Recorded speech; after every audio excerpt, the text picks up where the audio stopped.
ನಮಸ್ತೆ ಎಲ್ಲರಿಗೂ. ನೋಡಿರಿ, ನೈಟ್ ನಾವು ರೀಚ್ ಆದ್ವಿ ಶೃಂಗೇರಿಗೆ ರೀಚ್ ಆದಾಗ ನಾವಿನ್ನೂ ದೇವಸ್ಥಾನ ಹೊರಗಡೆನೇ ಇದ್ವಿ. ಅಲ್ಲಿ ರಥಯಾತ್ರೆ ಸ್ಟಾರ್ಟ್ ಆಗಿತ್ತು. ಶಂಕರಾಚಾರ್ಯ ಜಯಂತಿನೂ ಇತ್ತು, ಅಕ್ಷಯ ತೃತೀಯನೂ ಇತ್ತು ಅವತ್ತಿನ ದಿವಸ. ಗಜಪಡೆ ಎಲ್ಲ ಇತ್ತು, ಮಂತ್ರ ವಾದ್ಯಗಳ ಮೂಲಕ ಎಲ್ಲ ರಥೋತ್ಸವ ನಡೆಯಕತ್ತಿತ್ತು. ಎಲ್ಲ ನೋಡಿ ಕಣ್ಣು ತುಂಬಿಕೊಂಡ್ವಿ.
ರಾತ್ರಿ ರೀಚ್ ಆದ ನಂತರ ರಥಯಾತ್ರೆ ಎಲ್ಲ ಮುಗಿಸ್ಕೊಂಡೆ ನಾವು ಹಾಗೆ ದೇವಿ ದರ್ಶನ ಮಾಡ್ಕೊಂಡ್ವಿ.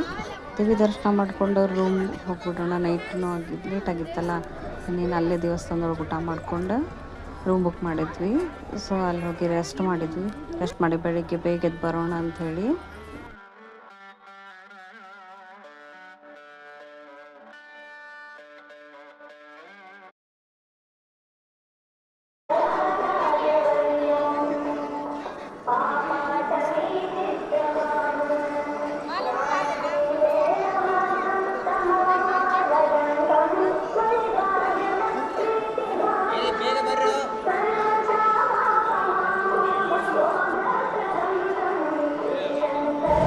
ದೇವ್ರ ದರ್ಶನ ಎಲ್ಲ ಆಯಿತು. ದರ್ಶನ ಎಲ್ಲ ಆದಮೇಲೆ ಟಿಫನ್ ಮಾಡೋಣ ಅಂತೇಳಿ ಹೊರಗಡೆ ಹೊಂಟಿದ್ವಿ. ಹಂಗೆ ಒಂದು ಸ್ವಲ್ಪ ಎಲ್ಲ ದೇವ್ರ ಹಳೆಯ ಟೆಂಪಲ್ ಇತ್ತಲ್ಲ, ಅಲ್ಲೆಲ್ಲ ಫೋಟೋಸ್ ಎಲ್ಲ ತಗೊಂಡ್ವಿ.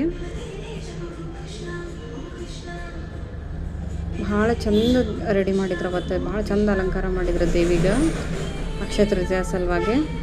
ಅಲ್ಲಿಂದ ನಾವು ಸೀದಾ ಮತ್ತು ಮುಂದೆ ಟ್ರೈ ಮಾಡ್ಕೊಂಡು ಹೊಂಟ್ವಿ.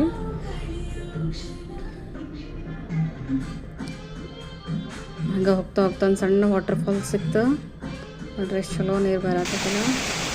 ಈ ವಾಟರ್ ಫಾಲ್ಸ್ ಹತ್ರ ಅಂತ ಫೋಟೋ ತಗೊಳ್ಳೋಣ ಅಂತ ಹೇಳಿ ನಮ್ಮ ಮನೆಯವರು ನಿಲ್ಲಿಸ್ತೀನಿ ಫೋಟೋ ತಗೊಳ್ಳೋದಿದ್ರು ಅಂತ ಹೇಳಿದ್ರು. ಸೊ ನಿಮ್ದು ಒಂದು ಸ್ವಲ್ಪ ಫೋಟೋ ಎಲ್ಲ ತಗೊಂಡ್ವಿ. ಮಮ್ಮಿ, ತಂಗಿ ಮಗ, ನಾನು, ನಮ್ಮ ಮನೆಯವರು, ನನ್ನ ಮಗ ಎಲ್ಲ ಸೇರಿ ಒಂದು ಸ್ವಲ್ಪ ಫೋಟೋಸ್ ಎಲ್ಲ ತಗೊಂಡ್ವಿ. ಕೆಲವೊಂದು ಫೋಟೋಸ್ ಅಷ್ಟೇ ಹಾಕಿ ನಾನು ವಿಡಿಯೋ ಒಳಗೆ.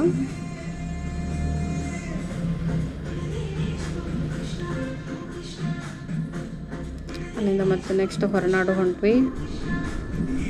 ಹೊರನಾಡೋದು ನೆಕ್ಸ್ಟ್ ವಿಡಿಯೋ ಒಳಗೆ ಹಾಕ್ತೀನಿ, ನೆಕ್ಸ್ಟ್ ವ್ಲಾಗ್ನ ಹಾಕ್ತೀನಿ ವಿಡಿಯೋನ. Thank you so much video ನೋಡಿದ್ದಕ್ಕೆ.